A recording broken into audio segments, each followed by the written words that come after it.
Miserable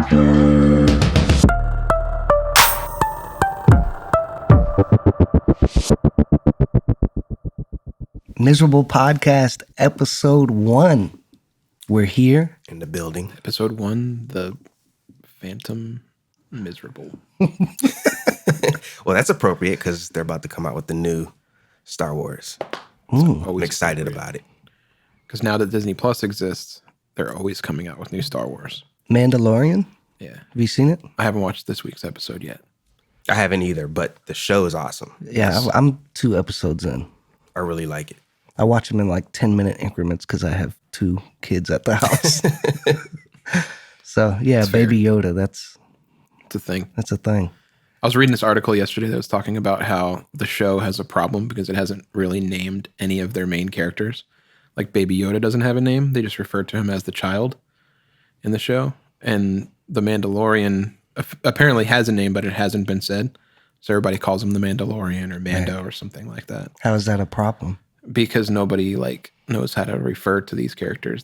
People are just making up, fans are making up names for these people. I kind of like that. I think it's cool. And there's like a little mystery to it. So it keeps you. That's kind of the idea. The article was talking about how the reason being is because it's there's some inspiration from I forget what the film series is, but it's a Clint Eastwood Western series. It's referred to as The Man with No Name, but it's not that's not the actual name. But that's their inspiration is old school Western movies. So that's kind of where that comes from. Showed Malin, she's about to be 3, showed her Home Alone last night. Kind of skipped through a couple parts, where the kids are being mean and obnoxious, But showed her the majority of the film and she loved it. Nice. She got up this morning at 6:30 And set traps for you? That would have been an awesome story. No, she got up and she was like, Daddy, you want to watch the movie with that boy and the bad guys? And he puts the water on the stairs. And he's like, he made him slip. And I was like, yo, that's awesome. And she's like, and they shoot him in the face. Oh my gosh. So yeah, anyways. So They shoot him in the Miserable Podcast is not about Star Wars or Home Disney Alone. or Home Alone. So maybe podcast episode number 1, if people are still with us after 2.5 minutes of rambling, I think podcast number 1 should be, what is the Miserable Company? I concur. Yeah. Yeah, for sure. So I think that's a good way to go. I wish I had some cool segue to go from Mandalorian into what is the Miserable Company, but I got nothing. So yeah, let's talk about what the Miserable Company is and why the Miserable Company has a podcast. And that'll be episode 1. How about that? Yeah. Okay. So, what is the Miserable Company? I think as the founder, you should kick it off for sure. I should kick it off. Yeah, definitely. Well, let's kick it off with what we said our mission of the Miserable Company is. Let's kick it off with that. And if I remember correctly, the mission of the Miserable Company is to create an online community. No? No. Polly knows it. Just say it, Just Polly. say it. Build and encourage a community committed to enjoying life. There you go. Build and encourage a community committed Only thing I've memorized. to enjoying in life. I know He knows nothing else. What's my phone number? I don't know. Which I frequently forget, by the way. But yeah, to build and encourage a community committed to enjoying life. And I hear that, and we wrote it, together. We really sat down, and it kind of sounds real generic, even to me. But I think that the reason it does is because we do want to do so much, and it's not really some single focused thing that we're doing. But whatever we do, the purpose behind that is that mission to build and encourage a community that really is committed to enjoying life. Right, right. So again, it sounds kind of generic even to me, but the reason that it does is because I think we're going to be doing so many things. It's like an overarching theme that will touch every aspect of what we plan to do. Right, right, right. And Infiltrated. I think a little bit of the history would be appropriate right now. So, the whole miserable company idea was really birthed from a time when I was reading a lot of biographies and memoirs, or just general books about millionaires and billionaires. Kind of got started with the Investors podcast. We Study Billionaires. I was big on that. Really got me interested in the Warren Buffetts and the Donald Trumps and et cetera, et cetera. So I really began to read a lot of those books and things like Think and Grow Rich, Rich Dad, Poor Dad, and so on. And as I began to read these biographies and these memoirs, I kind of noticed that there was a lot of similarities. You could draw lines between a lot of these people and what they did and how they did it. So literally for myself, I started just like a little note on my phone that was like, this guy did this thing and so did these guys. Had these habits and Right. this life. So I noticed that like a lot of millionaires and billionaires, super wealthy people were guys that had paper routes when they were younger. And that was just one example. So I was like, oh, that's cool. And so what do you grab from that? Oh, they started work young. They woke up early, things like that. And so, yeah, I went through this whole thing, and then I had this whole list of these points. And I had about 40-something points. And I was like, this would be very easy to write little anecdotal chapters off each of these points. And you could create a little book, which I was like, sure, like How the Rich Got Rich or How to Get Rich type thing. And it wasn't really attractive to me.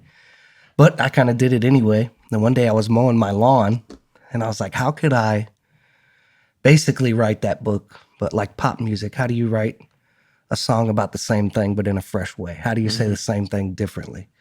So, just kind of mowing my grass, and was like, what if you flipped every point to the negative? So like if they invest, you say, don't invest. It's chapter 2. And then you call the book How to Stay Poor. I was like, that'd be cool. Something a little different. Just tell people to do the opposite of what these guys did. Right. Even to me was kind of like, wow, not very original, but, sure, whatever.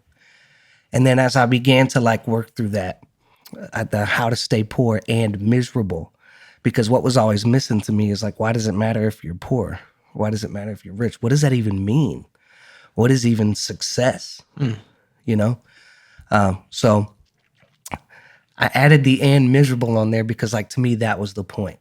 Great title, by the way. Like if I saw that, I would definitely be interested in what was it about, Yeah. And that's what I thought too, that it would stand out amongst the others, which would be awesome. Yeah, it has that,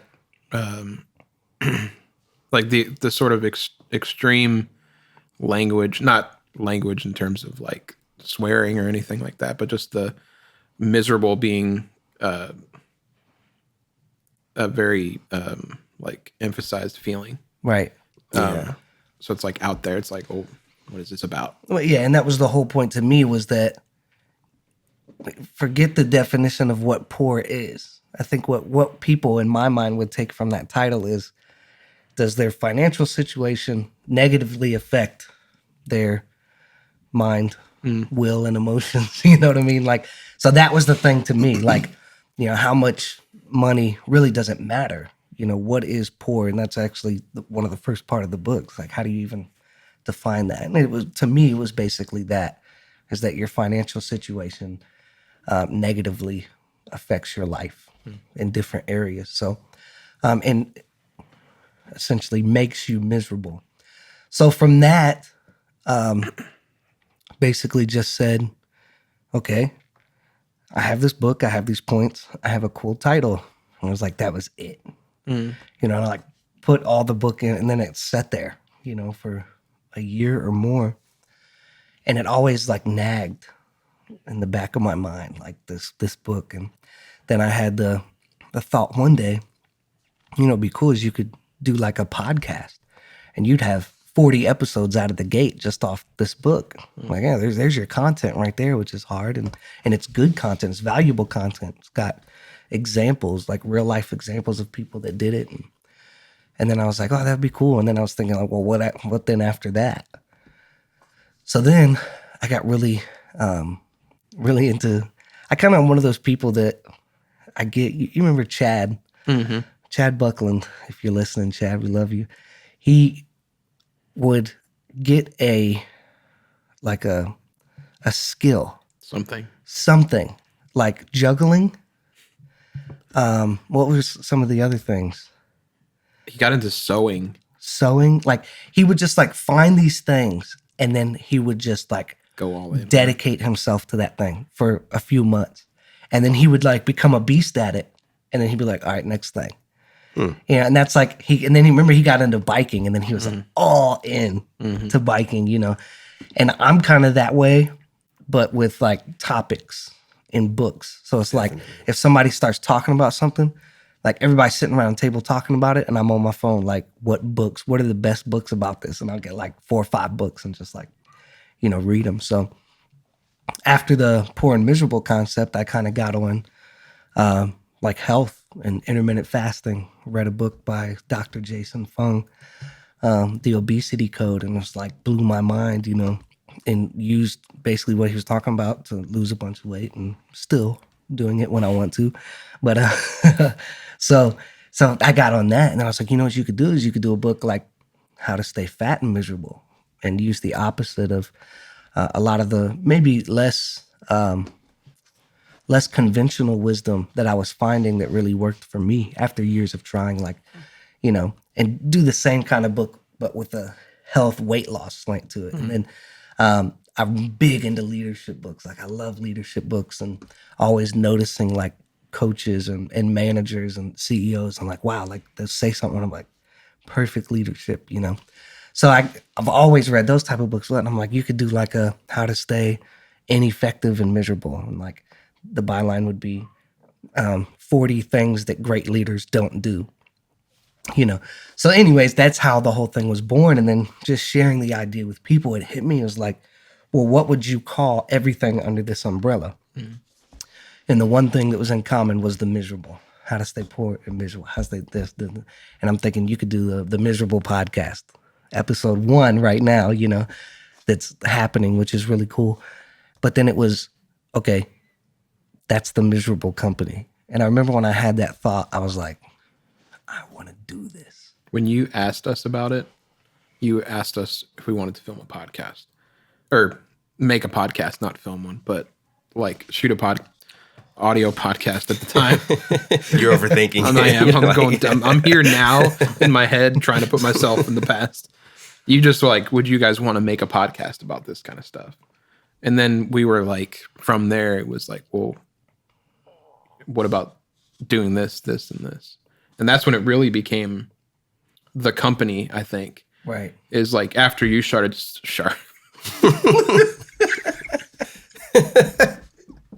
after you started sharing the idea. And you had more ideas and we like gave some feedback and stuff like that. It really started to like become something more than just the content that you were coming up with, right. I also remember like not being able to stop thinking about it because I think the idea was so good and the idea was so achievable that it was just something that we all immediately believed in. Right. And the fact that we all have different skill sets and different just different things to offer, I think makes it even more exciting.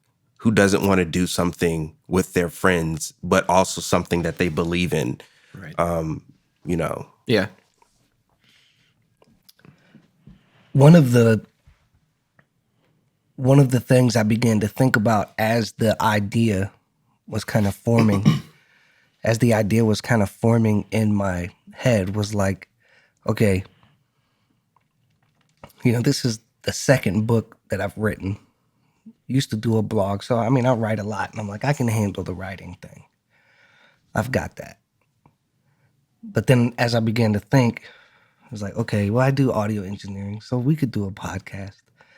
But then you begin to think, then YouTube channel. I was like, well, I've never had a YouTube channel. I've never really done video. I've been a part of it, but I've never done it.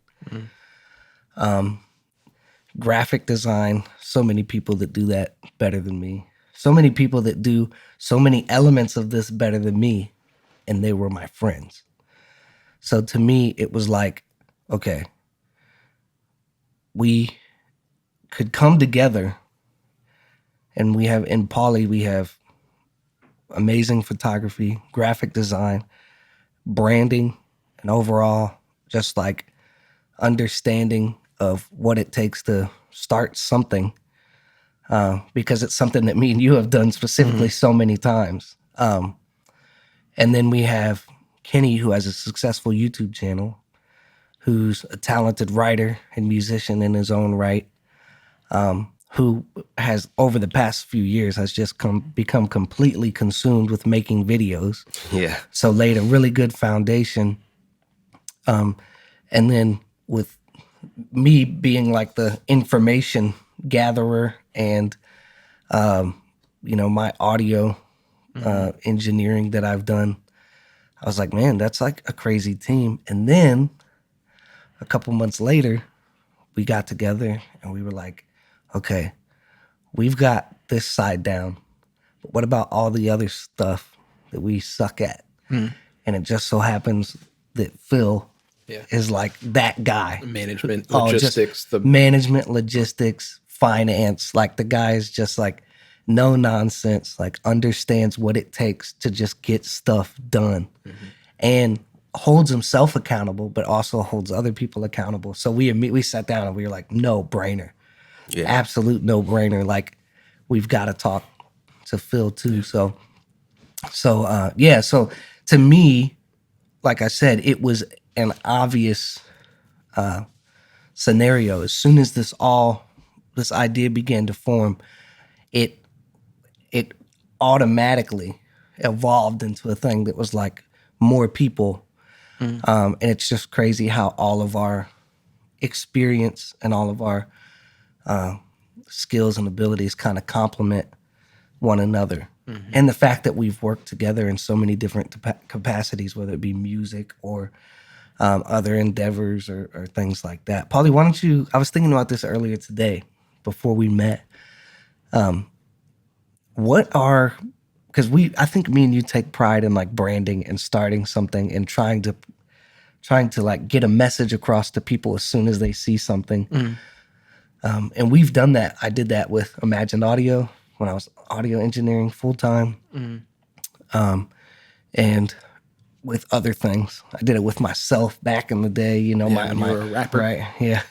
My own brand, So what are some of the things like 1080? Would you just name everything that you've done in the past like 10 years? Everything? Well, yeah, 1080 People was a film company that I ran with my friend John Cotton, and we had a couple other people at various times help us out. We did documentaries, wedding films, photography, things like that, music videos for people. I've been running, to varying degrees, my own photography business, and that's taken different evolutions over the years. When we were in college, I had a terrible name now. But my branding then was Illumination, I think. Oh, I remember Illumination Photography, I think is what it was called. Yeah. I still have a Google alert for it. Every now and then I get an email of something that was found on the web. But, more recently, the last probably 8 years or so, I've been running it just under my name, Paul M. Howard. And all of my branding is cohesive under that, both by name but also design. And then the last 2 years, I've been solely focused full time on commercial photography and growing in that industry. I helped our friend Nate when he was starting a real estate video business. I did the branding for that.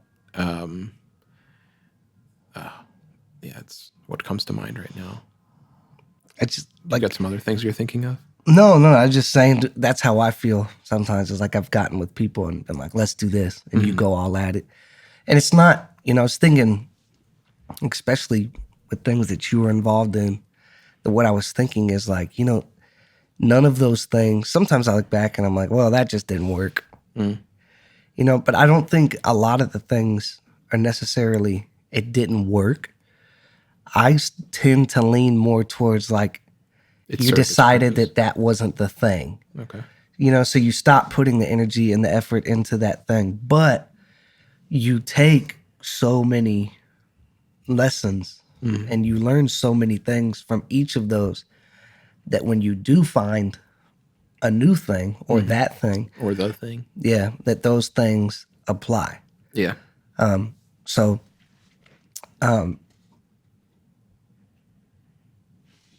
along with this podcast, what can people expect from the Miserable Company? We've mentioned a few. I'm going to share a quote real quick. I have this app called Habit Hub that I've been using recently for habit tracking. And every day it puts out like a new like motivational type quote. Some of them are kind of like fortune cookie-ish. Right. And some of them are really good. This one's it's from Anonymous, so I don't know who could have said it. That's what Anonymous is. But it says, even the smallest of thoughts have the potential to become the biggest of successes. All you have to do is get up and get going. So I was thinking like when you were talking about that, just about like, even if it wasn't like something that really you stuck with for a very long period of time, or if it was the thing you were going to pursue the rest of your life, everything has a start. And you don't get to where you are if you didn't start on something else at some point. All of those things compound. Yeah. So. Yeah. Okay. Well said, Polly. I think about this Chinese proverb all the time. Oh, you said Chinese, I want food. Chinese does sound good right now. It does. So this Chinese proverb is like so simple. It's one of those things that's like, yes. But it's simply, talk doesn't cook rice.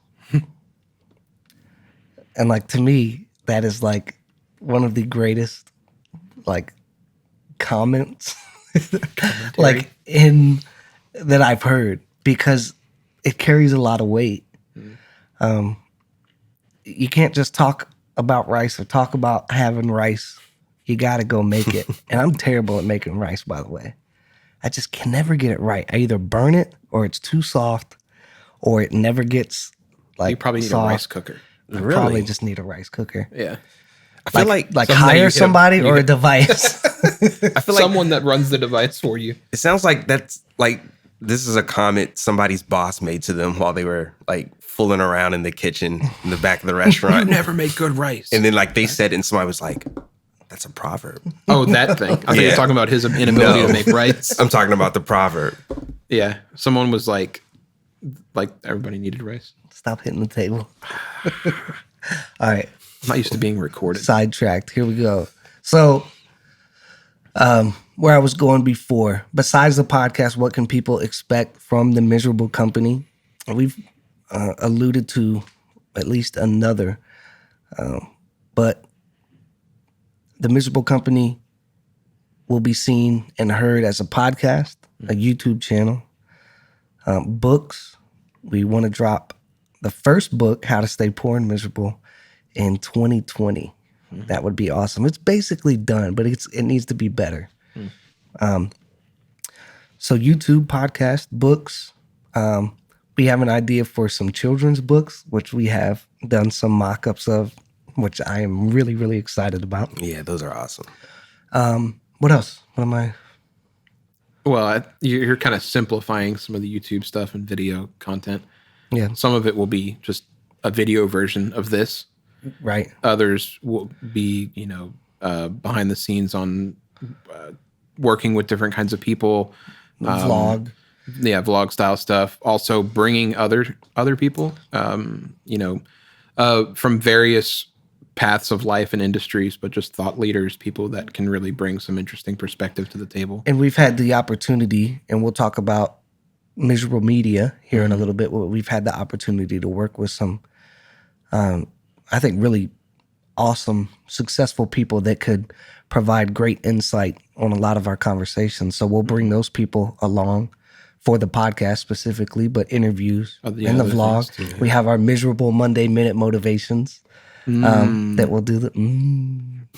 We'll do. We've also talked about doing blogs. Yeah, we'll get into that. I think eventually. So there's going to be audio, video, writing to various degrees. Right. Tentacles. And then I'm a terrible, terrible example. But we have awesome mugs and things like that. People that want to support us, we'll get into that stuff too. Merch. And then, if we get in the groove, we'll check out Patreon and stuff and see how, but let's put in some work. Let's put in some work first and do that. So yeah, I think we'll have a lot of content on varying platforms that people will enjoy. And I think one of the big things we've talked about is, my biggest thing was, if we do this, will we have valuable content? Or are we just going to be making things just to make them? And I think one thing that was very clear after a couple months of talking and planning is, yes, there's a lot of valuable content here. Like, because I'm one of those people, man. I listen to like 2 podcasts because the other ones are just nonsense to me. And I don't want to waste people's time, and I don't like. You guys, people always, they're so frustrated with me because when I'm watching like YouTube, it's on like 2x. 2x speed, and it's like, hey, and like my wife is like, how do you even understand that? I was like, I don't got time to sit here and listen to somebody. I've been doing that with with podcasts lately. I've been listening to them at like 1.75. So I listen to the Liverpool podcast every day. Oh, you can't speed that up. I do. You do? Yeah, even with that Scouse accent, man, I'm in there. Wow. Impressive. Yeah, thank you. It is actually impressive because I was playing it. It one day out working, and somebody walked by and was like, "What is happening?" And I was like, "What?" And they're like, "What language is that?" I'm like, "Oh, they're Liverpool, like it's Scouse accent from."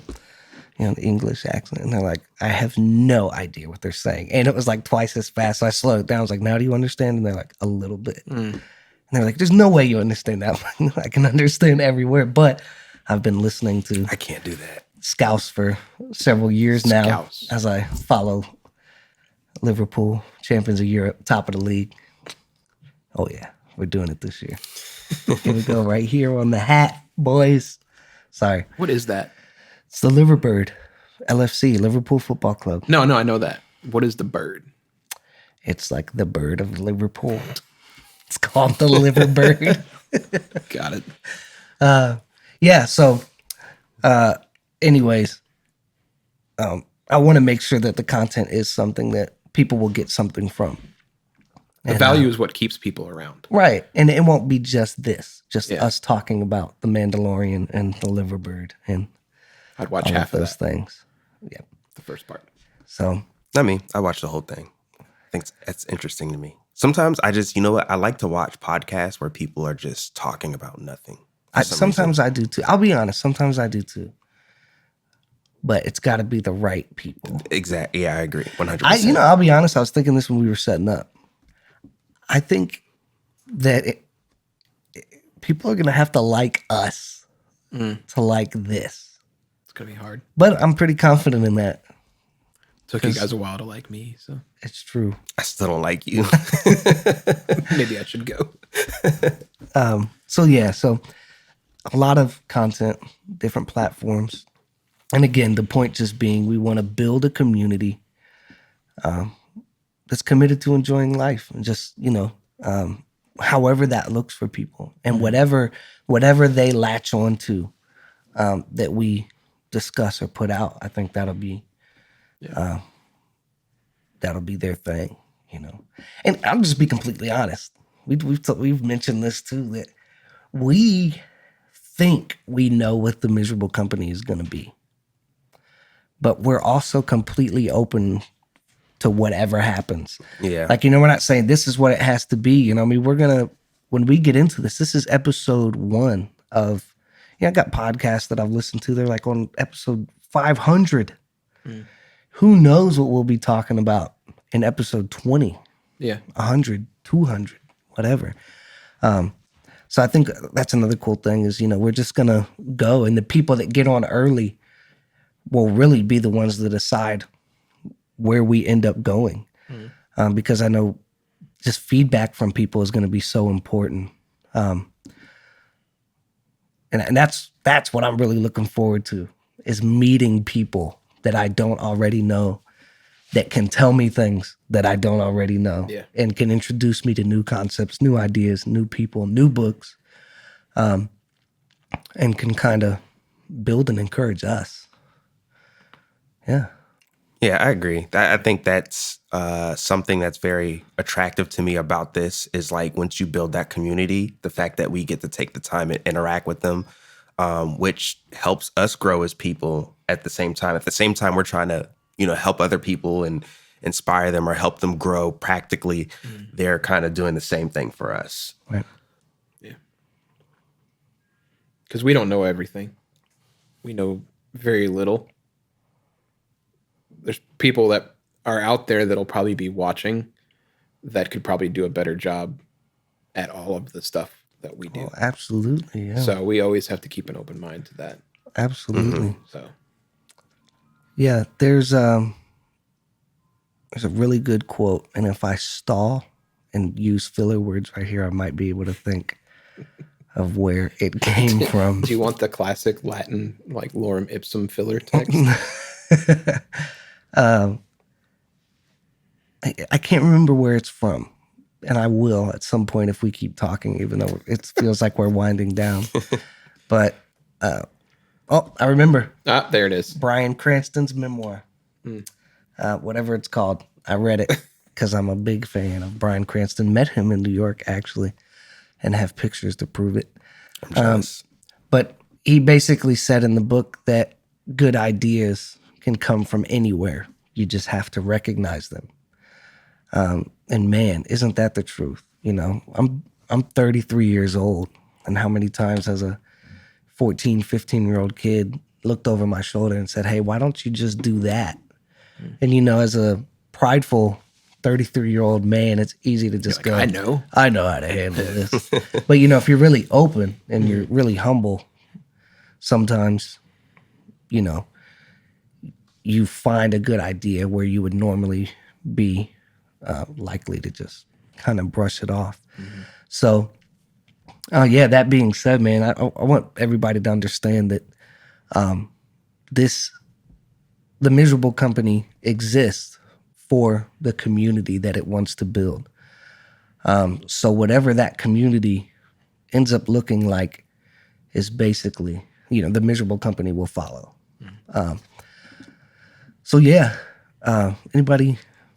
Anything else we could hit on episode 1? The name of the book is A Life in Parts. A Life in Parts. Thank you. It was good. It tells some crazy stories. Is it? It's focused around like his acting career, isn't it? It's really like a autobiography, like memoir type thing. I mean, he talks about. But isn't it like it's like? Does A Life in Parts refer to like his life and parts being the roles he's played? Right. Okay. Yeah, and it kind of shows the intersection of the two. I remember a lot of the stories with his brother. I mean, the guy had a crazy. He was a little wild back in the day. But Bryan Cranston was? Yeah. Yeah, but it's got a really cool story. I can see that. Yeah. Selling meth. He's in a Christmas movie that I saw like on Disney Plus or something. A new one? No, it's like probably pre Breaking Bad? No, pre Malcolm in the Middle. Or maybe around that same time. Which is I think it was on. It might not have been on. Might not have been on Disney. Might have been like YouTube TV or something. I didn't see that. I think it's called "'Twas the Night." Then again, that could be any Christmas movie, so I might be making that up. But yeah, if you listened through this entire thing and you're still here, thank you. We're gonna have some great podcasts in the future about health, wealth, and self. And we're gonna talk in the next episode of the Miserable Podcast about how to listen to this podcast and what you can expect specifically from the podcast and not just the Miserable Company as a whole. And before we sign off, also a part of the Miserable Company is another branch called Miserable Media, in which we will be using our photography, videography, audio, and branding, other branding skills to work with other clients. And our first actually major project was shot in Malibu, California. Just a couple months ago, we got to do a music video for our friend Andy Mineo for the OTOD song. So if you check out that music video, Paulie walked down 5 flights of steps backwards with some help. And we were able to come up with that concept as we were with out a few there. grand worth of gear in my hands. Yeah. Remember that one time we ran through it and you left your computer charger cable? Oh, yeah. Out? No, I sabotaged the entire process. I almost died. So, yeah, we'll talk more about Miserable Media. Yeah, please, if you don't mind, get on social media and follow us at... I wasn't ready. It's at the Miserable CO, right? Yeah. And then what's the Miserable Media one? I'm pretty sure it's just Miserable Media. No, because It's .media, if they type in the wrong thing, remember it goes to that weird guy. Oh yeah, that was weird. I tried to. Do you see how I tried to set him up so we could go seamlessly, and he was lost. I'm gonna do that to you now. Oh God, It's miserable. I knew what you were saying. I'm just not fast enough.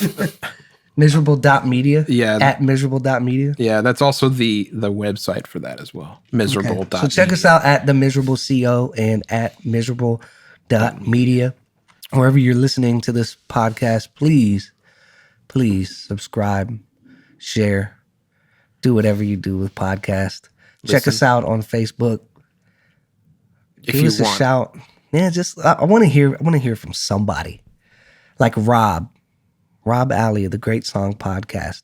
You need to send me some sort of message so I know you listen to my podcast because I love yours. It's a Great Song Podcast. Go check that podcast out. It's a good one. Hopefully our moms show us love too on this podcast. My mom doesn't know what a podcast is. My mom won't listen to this either. She'll be like, "Oh, I'm so happy you're doing things with your friends," but she won't listen. Love you, Mom. Just in case you are listening. If you made it this far. All right, funny. boys. That's She's watching episode home. 1. I think that's a good episode 1. Yeah. So should we, at this point, should we end with the Miserable Company dance, the one that we practiced? Did you guys practice the dance? I've been practicing my whole life. That's it. See y'all. Bye. Miserable.